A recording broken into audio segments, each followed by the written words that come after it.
All right, everybody, let's get right into this episode of Buckeye Banter. We're going to talk about Cavs a little bit because, hey, they're 3 0.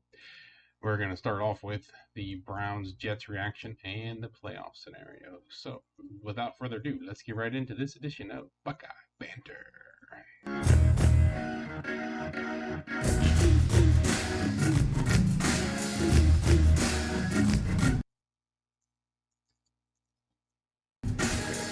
Sports in the OH.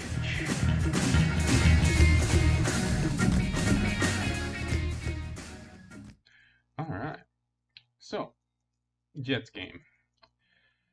Yeah, um, you know, it's disappointing. I think the reality is this team has been playing really well, um, but we've got a number of weaknesses, and we don't have great depth.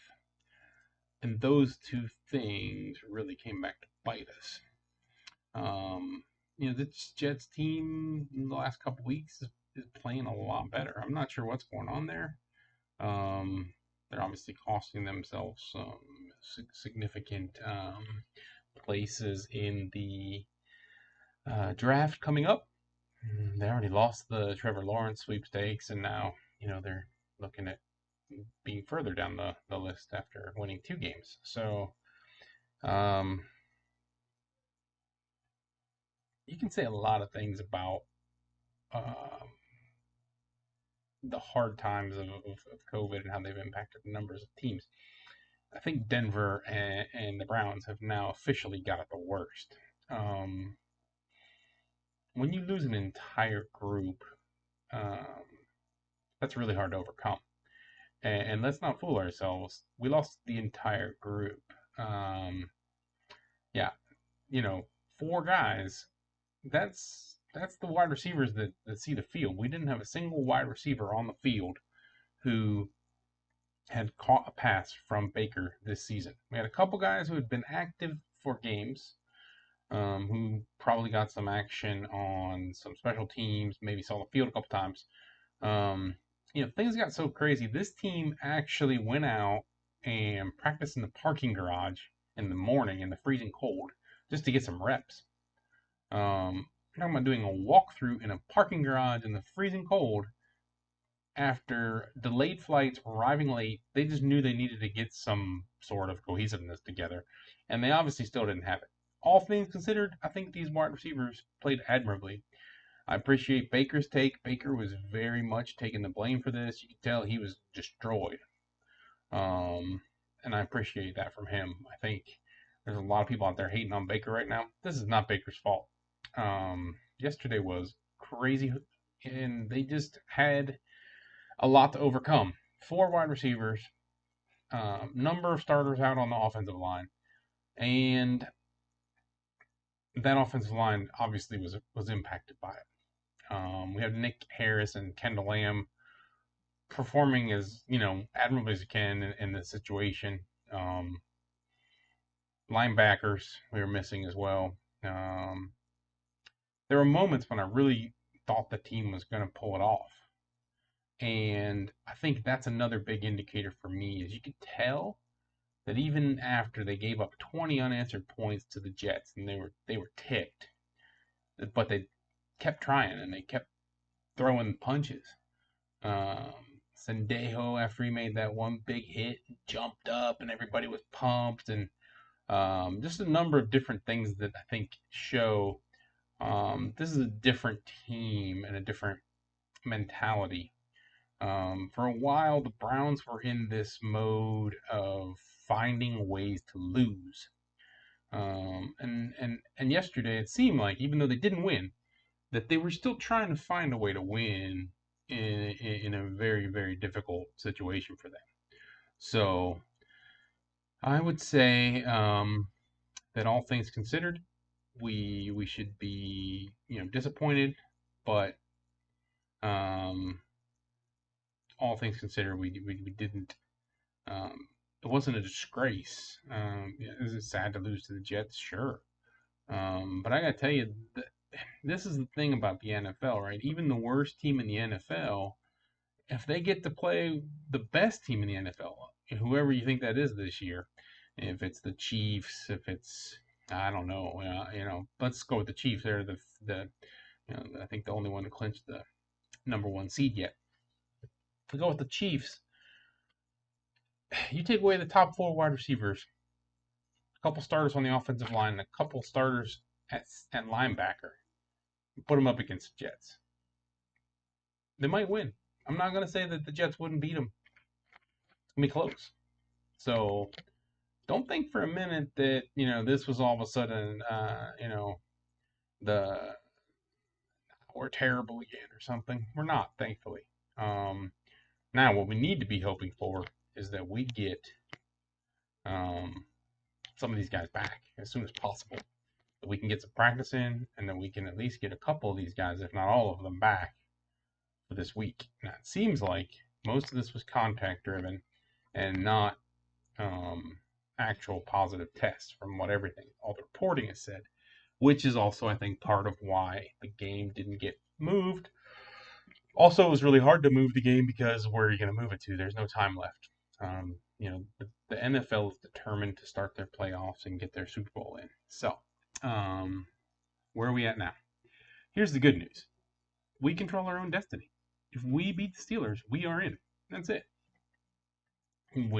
Thankfully, a number of other things went our way, and this last week, and so as a result, we can get in quite simply just by beating the Steelers.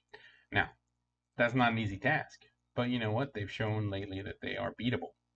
So we need to beat the Steelers, and if somehow we don't beat the Steelers, there's still some ways to get in, but I would say that they're not very likely. They're pretty difficult to get in if we don't beat the Steelers.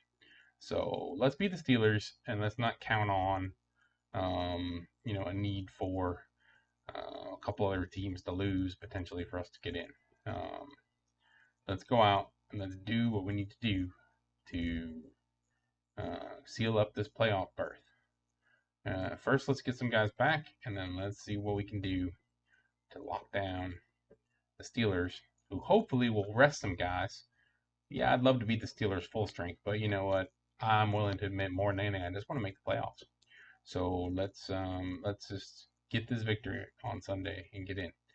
We'll do another episode soon where I'll get into preview for the Buckeyes this week. Right now, I just want to jump over to the Cavs. So, wow. Cleveland Cavaliers. This team is 3-0. They beat the Sixers last night. Now, the Sixers didn't have Joel Embiid, but you know what? They whooped them. Bickerstaff is doing a heck of a job. This team is playing team ball. This team is playing defense, which no one expected, at least not at this level. So yeah, I think that there's a lot of interesting thing happens. I'm not saying this team is gonna make the playoffs even, but what I'm saying is that they're showing some really good progress right now, and we'll see what happens. But hey, 3-0, and like I said, a good win against a good Philly team last night. So yeah, very interesting stuff. Just jump to some quick Buckeye news. Dabo and his comments, you know what? I think they're stupid and ridiculous, but Dabo is Dabo. And so let's make him eat his hat. Let's show up and prove that last year's team should have won, and this team is better than them, and that we will win. So Friday we can do that. Friday, 8 p.m. We'll do a preview of that beforehand. Also, in a little bit of Buckeye-related news, the Washington football team has officially released Dwayne Haskins. Wow. Quite the fall from grace there. I think the immaturity and a lot of other issues are at play, and Ron Rivera just wasn't going to put up with it. So now they're moving on. It's unfortunate for Dwayne, but he says he's going to learn from it and be a better man. So let's hope he does. Just to quickly mention, we did not have anyone officially enter the drawing. So let me know. Is it just something you guys don't care about? You don't care about the free athletic guest pass? That's cool if you don't. I was just trying to think of something fun and interesting that I appreciate personally because someone gave me one, and that's when I ended up getting a membership. So if you guys just didn't really, that wasn't motivating. Um, Understand. If you don't mind, still like and share and subscribe and letting other people know, I'd appreciate it. And I'm gonna keep doing giveaways, and we'll see if we can find something that interests you guys. So instead, since no one did all those things, I'm gonna look back through this week, and I'm gonna find whoever's been active on the page, and I'm gonna give one of these guest pass to one of those people. I'm just gonna look, and if you've done it, we'll do that. And also, we're gonna do one for the next big number. I'm not sure. I think we're at almost 100 people following us on Facebook. So we'll say that whoever invites someone and whoever gets is the 100th person. So if you invite the 100th person and if you are the 100th person, then I'll give both of you a guest pass as well. So there you go. All right. Well, I think that is all for this episode. Again, go Bucks, go Cavs, go Browns, and I'll be back in a couple days to give you an update on the preview for the Browns Steelers and a preview for the Buckeyes Tigers. All right.